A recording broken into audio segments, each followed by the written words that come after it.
Bonjour donc à tous et à toutes qui suivez fidèlement notre émission. Le jingle que nous présentons chaque fois, certains auditeurs, certains téléspectateurs nous ont demandé de préciser de quel morceau il s'agit. Donc c'est un morceau haïtien qui s'appelle Camarade, qui a été enregistré dans les années 70, au début des années 70, par un groupe qui s'appelle Artistes Indépendants. Et cette version a été enregistrée par une jeune Martiniquaise qui s'appelle Rose Ailé, et donc qui apparemment est épuisé, le CD est épuisé, mais qu'on peut télécharger. Nous allons dire dans d'autres circonstances la méthode. Donc voilà, nous sommes là pour ce dimanche encore, pour réfléchir sur les grandes questions nationales et internationales, et surtout pour porter des éléments qui peuvent nous aider à nous organiser pour résister, pour changer la vie, pour sortir de ce marasme que nous subissons. Dimanche dernier, nous avons longuement parlé sur la nécessité de l'engagement individuel. Nous avons expliqué comment il est indispensable que tous les éléments de la population, en tout cas la grande majorité, portent leur contribution au niveau où ils le peuvent, avec la forme qu'ils souhaitent, mais dans un effort collectif pour sauver l'ensemble de la société.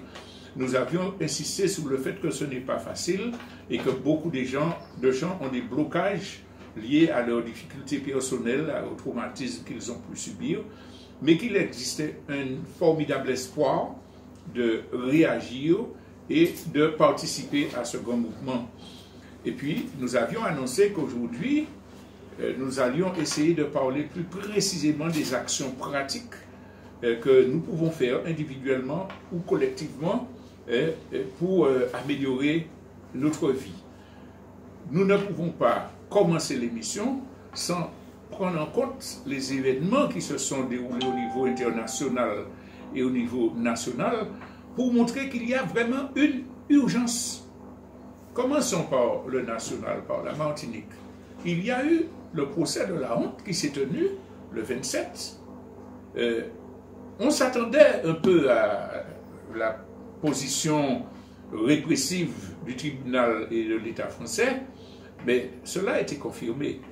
Parce que voilà des militants anti-chlordécone, pacifiques, qui sont agressés par des forces dites de l'ordre, par des forces de répression, violemment gazés, battus, et qui sont poursuivis au prétexte que quelques jeunes et quelques personnes auraient agressé les forces de l'ordre. Ces gens de Robocop bestiaux, surarmés, ayant des boucliers, des LBD, des lanceurs de LBD, des masques, etc., qui sont en groupe derrière des barrières et des camions, eh bien, un jeune petit bonhomme de 24 ans a violemment agressé. Il y a des blessés policiers. On sait bien que c'est absolument indécent et que c'est de la rhétorique pour justifier la répression. Soit dit en passant, entendre des gens prendre la défense de ces pauvres petits policiers agressés et puis essayer de faire passer ces Martiniquais qui luttent pour une cause si importante comme des délinquants, essayant de couper cela de l'objectif de leur lutte, ce qui est dénonciation du scandale du chlordécone et exigence que les criminels soient payés. On entend des Martiniquais, enfin des gens qui, la communauté qui défendent avec acharnement les brutes qui sont responsables de la répression dans notre pays. Cela est absolument indécent. Condamné à la prison ferme, bien sûr, il y aura appel. Et on constate que le jour du procès, les forces de l'ordre ont tout fait, et le tribunal a tout fait pour essayer de créer des incidents, pour essayer de pousser les manifestants à la faute. Fort heureusement, le comité 13 janvier qui organisait la manifestation de soutien avait donné des consignes très strictes et dont on faisait le respect assuré par services d'ordre conséquents, et on a vu qu'il y a eu des tentatives de certaines personnes de créer l'incident malgré les consignes du comité, mais heureusement le service d'ordre a pu bloquer ça. On a vu un photographe, notre photographe célèbre Jean-Guy Covert, qui monte sur une barrière avec son appareil de photo, il l'avait fait de l'autre côté pour photographier la foule. On voit un garde mobile accourir, sec derrière, la matraque à la main, monter pour essayer de créer l'incident. Heureusement, le photographe qui est militant responsable est descendu et certaines personnes essayaient de réagir émotionnellement et le service d'ordre a pu cadasser ça. Donc on a vu qu'une fois de plus, la violence vient des policiers, vient des forces de répression. Là, il s'agit de garde mobile. Et quant au procès, l'attitude du procureur cherchait manifestement à créer l'incident en ne respectant pas le droit de la défense. En faisant un procès sans avocat, sans prévenu et sans public, pour qu'entre soi, on décide de peine de prison. Alors, évidemment, cela va continuer des procédures judiciaires. Mais beaucoup de gens ont compris aujourd'hui que la tactique du gouvernement français, c'est de multiplier les procès, les incidents, d'essayer de prendre 2 ou 3 têtes de gens déterminés pour effrayer, mais pour qu'on ne parle plus du scandale de chlordécone. Et puis, surtout, pour que les militants soient pris dans un engrenage de protestation et ne puissent pas mener le combat fondamental. Mais la manœuvre ne passe pas parce que le peuple martiniquais est loin d'être naïf et les positionnements se font de plus. On a entendu des élus politiques de bords différents exiger que le procès du chlordécone sorte de sous les boisseaux et qu'on remette la position, qu'on remette les criminels devant les tribunaux. Donc ça, c'est au niveau intérieur martiniquais. Cette situation nous fait bien comprendre, nous l'avons déjà expliqué, que l'État français ne veut pas perdre le contrôle de cette colonie dans une situation internationale où la France est en train de se déliter partout, sa puissance est en train de s'effriter, mais surtout ne veut pas assumer ses responsabilités en payant les milliards d'indemnisation que normalement la législation internationale obligera à verser aux victimes. Mais parlons quand même de la conjoncture internationale. Assez souvent dans nos émissions, nous avons expliqué que les gouvernements qui sont au service des multinationales, des grands empires et capitalistes, savent que les peuples se révoltent, vont se révolter de plus en plus, que l'information circule malgré leurs efforts pour l'étouffer, et que ce sera de plus en plus difficile de résister. Alors qu'est-ce qu'ils font? Ils fascisent les sociétés. Ils donnent libre cours à l'organisation armée de l'extrême droite. Ce qui s'est passé aux États-Unis, un énième assassinat de Noirs. Alors il y a eu l'assassinat de George Floyd, il y en a eu d'autres après. Là, la victime n'est pas morte, mais tout le monde a vu la vidéo. 7 balles dans le dos d'une personne désarmée qui rentre dans sa voiture dans laquelle il y a ses enfants. Il en sortira paralysé. Mais il y a eu d'autres mots après, parce que l'extrême droite états-unienne est très organisée, armée, et ils ont lancé le mot d'ordre dans les réseaux sociaux qu'il nous faut écraser les manifestants antiracistes, qu'il faut les tuer. Le président Donald Trump a refusé de condamner ces gens d'extrême droite et ces appels-là. Au contraire, il les encourage. Il pose avec des gens qui appellent à l'assassinat. Et on a vu que dans les manifestations antiracistes, un jeune extrémiste blanc, amené par sa mère et répondant à un appel d'assassiner les manifestants, est venu et on a tué 2. Donc, cette fascisation de l'extrême droite, ce libre cours qui est donné aux gens armés, ça ne concerne pas seulement les États-Unis.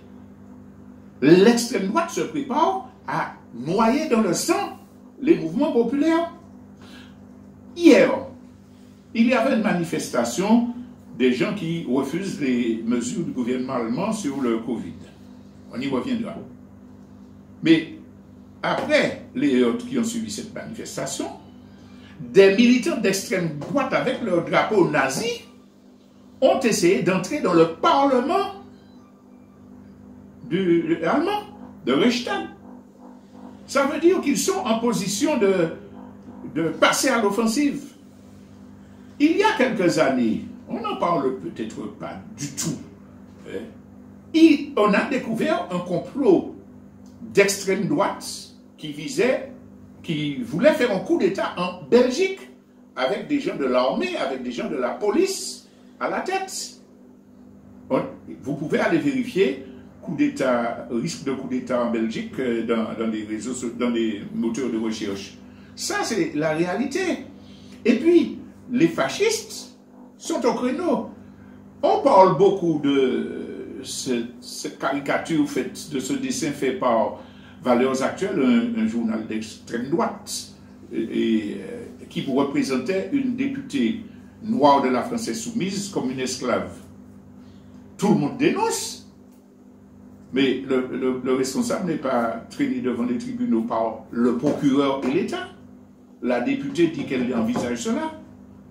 Et puis, on donne largement le temps aux responsables de la revue pour dire, mais non, il n'y a pas de racisme, c'est la liberté d'expression, etc. En tout cas, beaucoup plus de temps qu'à la députée concernée, dont on se contente de citer une réaction écrite. Donc, il y a une préparation globale des pays occidentaux impérialistes et dans leurs colonies, bien sûr, à une agression fasciste. Si on ne comprend pas que tout à fait en ce sens, il nous faut avoir une stratégie pour nous préparer à résister et à continuer la lutte contre le système, on manque de discernement. D'autant plus que l'urgence n'est pas seulement liée à la fascisation du système, elle est liée aussi à la crise économique fondamentale qui accompagne la crise sanitaire.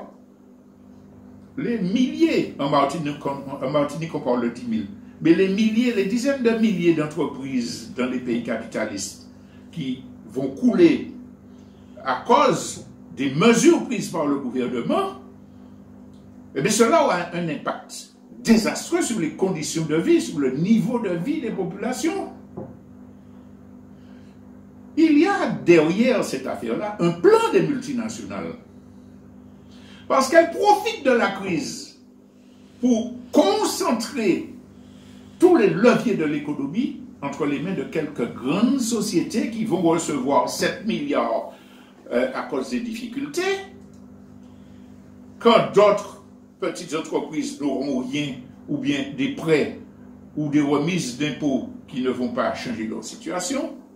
Il y a une volonté de concentrer entre les mains de quelques grandes entreprises qui après vont donner des franchises et d'accélérer je suis désolé, mais il y a un brodement, je ne sais pas à quoi c'est dû. Pour le confort d'écoute, on va éteindre. Voilà, merci.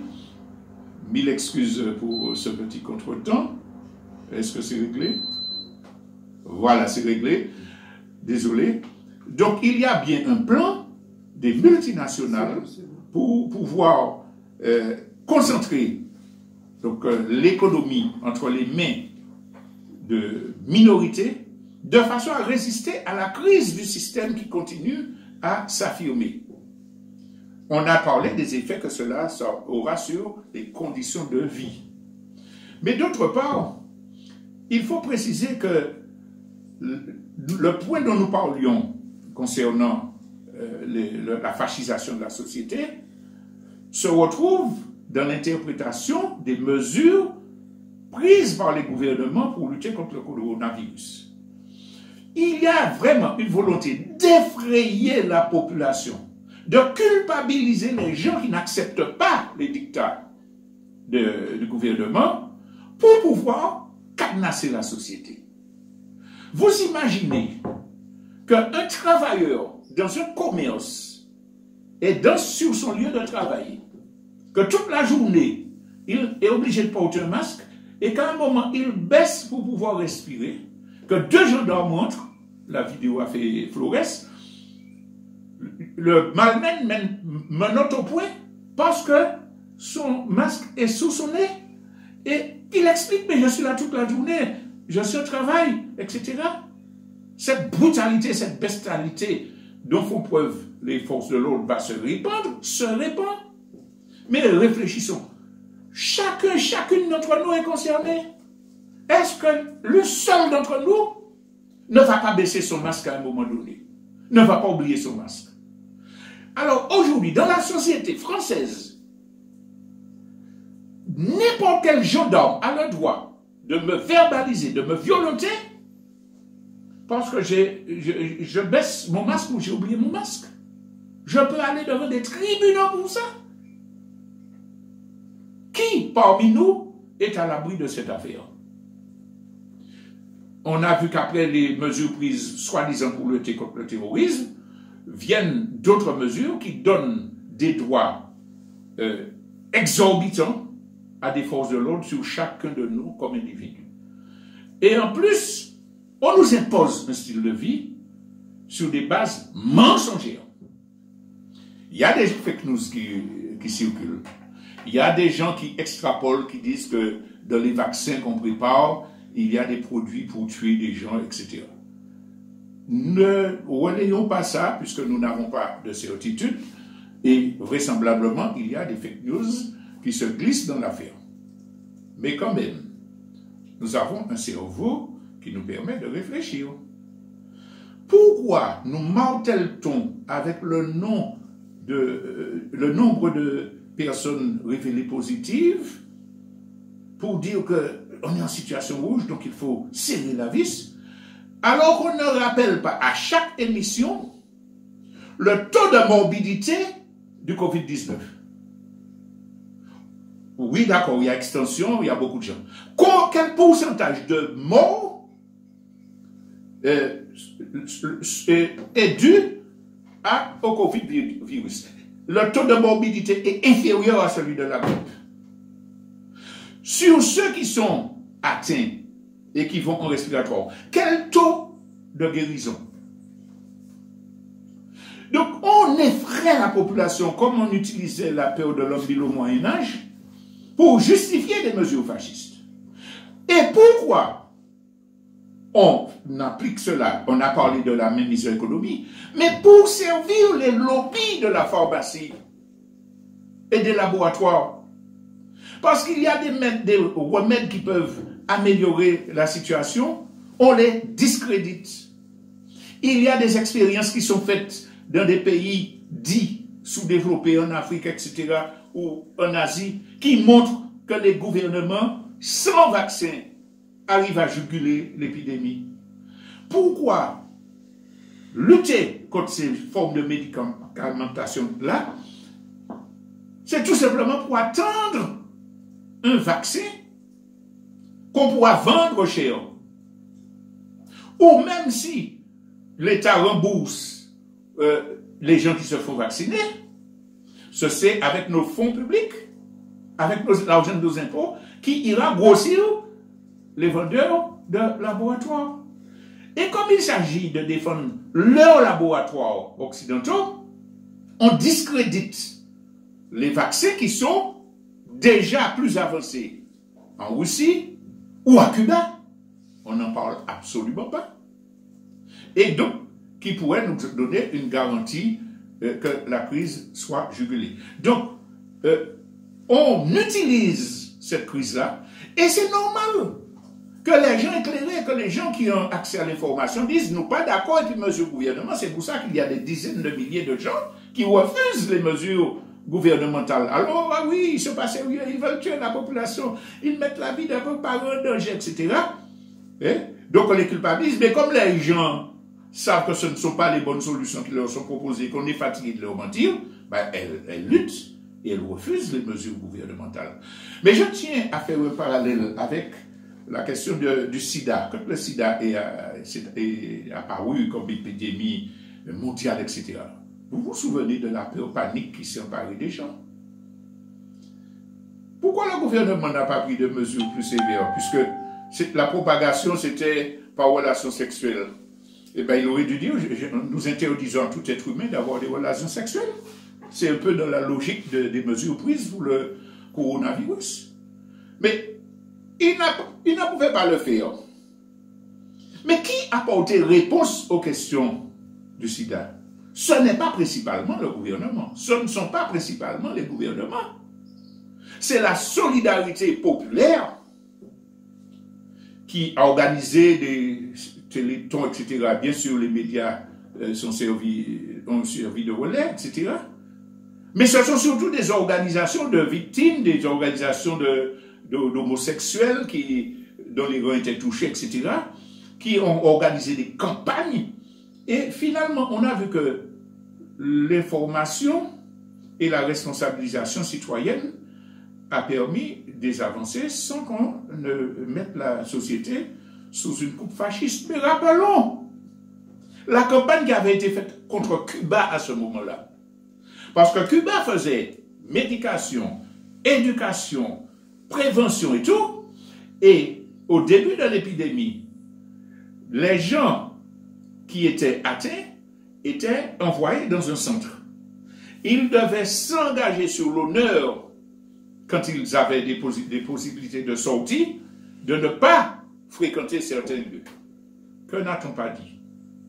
Le régime castriste, la dictature cubaine, etc.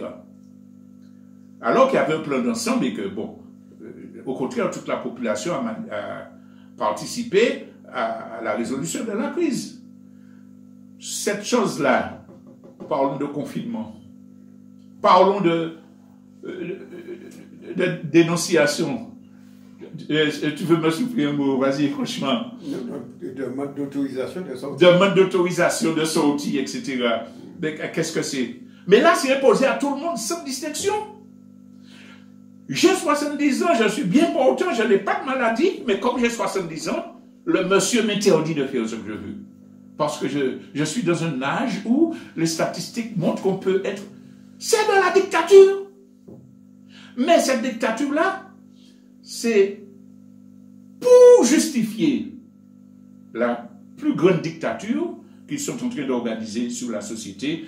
Donc il nous faut comprendre que ce n'est pas des mesures du gouvernement, qu'il nous faut attendre des solutions, qu'il nous faut vraiment nous organiser. Et il nous faut surtout comprendre que la question de la circulation d'informations, des rencontres, est indispensable pour que nous puissions nous organiser et contrer cette fascisation. Sauf que les moyens de communication sont aux mains des multinationales. Est-ce que les médias occidentaux vous ont informé cette semaine du blocage des chaînes YouTube officielles du Venezuela, d'organisations cubaines, dont les médecins qui développent du travail d'éducation? Certainement, parmi vous, vous avez vu que des YouTube sont de plus en plus supprimés, que des messages contrôlés, etc. Non, on n'a pas parlé de ça. Par contre, aujourd'hui encore, on disait, la Biélorussie et la Russie, c'est d'abominables dictatures parce qu'ils retirent l'accréditation de certains médias occidentaux qui veulent couvrir les événements qui s'y passent.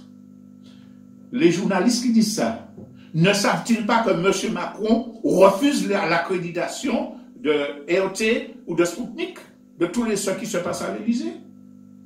Donc on voit bien qu'on est dans la bataille de l'information et que nous ne pouvons pas, je l'ai déjà dit, nous appuyer exclusivement sur les réseaux sociaux, sur les nouvelles technologies pour préparer la contre-offensive. Il nous faut le faire tant qu'on peut le faire. Mais il faut surtout construire des espaces où on se rencontre, où on planifie, comme disaient certains militants, les téléphones mis à l'écart, et la contre-offensive, parce que c'est un affrontement frontal qui se prépare. On a parlé d'urgence tout à l'heure, à cause de la fascisation, de la crise économique, mais quand même, on a vu ce qui s'est passé comme inondation aux États-Unis, comme incendie en Californie, comme incendie en Amazonie, on en parle de moins en moins. Donc, comme catastrophe écologique majeure qui touche l'ensemble de la planète. Nous sommes un pays concerné par tous les risques majeurs, naturels et ceux causés par le système productiviste. Ça nous fait manger. Comment on va se soigner? C'est là qu'on arrive à la question des propositions pratiques. Donc c'est là, je l'ai déjà dit par le passé de notre émission, mais plus que jamais, il y a urgence que nous nous engagions individuellement et collectivement pour prévoir la parade. Dimanche dernier, on a parlé de la question des individus. Ceux qui doivent s'armer, trouver de l'aide pour être efficaces, pour résoudre leurs problèmes, pour pouvoir porter leur contribution. Mais il y en a, etc., qui n'ont pas de grands troubles particuliers, qui vivent leur vie, qui sont un peu négligents et nonchalants, qui disent, bon, ben, tant que ça ne me touche pas, je continue. Mais il faut que chacun nous fassions notre examen de conscience. Ai-je le droit de voir un tableau comme ça et de rester bras ballon? Ne pas faire le si peu que je peux. Et chacun peut faire quelque chose. Je prends un exemple au hasard. Une chose des importante, c'est les échanges entre les mouvements populaires des différents pays qui essaient d'aller dans cette même direction. Mais on est divisé par la barrière des langues. Mais, chers étudiants, mobilisez-vous pour être les traducteurs au niveau international pour le compte des mouvements populaires. Travaillez votre espagnol, travaillez votre anglais, travaillez votre allemand, il y en a qui le font ici, pour pouvoir traduire les expériences faites par les différents mouvements populaires, pour pouvoir servir d'interprète quand il y a des visioconférences ou des conférences tout court publiques, pour ramasser le capital humain. Chacun peut porter quelque chose. Et puis, il y a donc la dimension collective. La dimension collective, il faut qu'on distingue deux plans. Le premier plan, c'est l'institution, l'espace où on peut agir. On a parlé d'individus, parlons de la famille. Ce qui faisait la force de la famille martiniquaise pendant l'esclavage, malgré son état de soumission à l'ordre esclavagiste, mais plus tard dans l'ordre colonial. Ce qui faisait cette force est que nous héritions de notre civilisation africaine mère, c'était l'entraide, c'était le collectif, c'était le partage. Et ça se basait sur les familles élargies. Si nous travaillons à ce niveau-là, nous avons déjà une puissance formidable pour combattre les colonialistes, les racistes, ces forces de l'ordre qui matraquent nos filles et nos fils. Puisque dans chaque famille, il y a des gens qui ont des compétences dans tous les domaines. Que ce soit la coiffure, la couture, l'éducation, l'enseignement, les soins infirmiers, etc. Faisons des réunions de famille en urgence pour surmonter les divergences secondaires, les déchirements intérieurs, pour dire, à partir de maintenant, nous groupons nos efforts, nous échangeons nos services, entre guillemets, nous partageons. C'est une façon de se découper du système, de se détacher du système et de conquérir des espaces économiques et des espaces de décision démocratique. C'est là que la transformation sociale se fait. La famille. Quand on a parlé de la famille, on va passer après au quartier. Mais dans chaque quartier, il y a déjà des choses qui se font par les associations Bel Air, Haute Taille, faites de ceci, faites de cela. Mais dans chaque quartier, les personnes conscientes devraient prendre l'initiative de dire, maman, j'entends ça qui a fait là, on nous semble pour parler. Et puis pour voir au niveau du quartier, comment créer des circuits courts.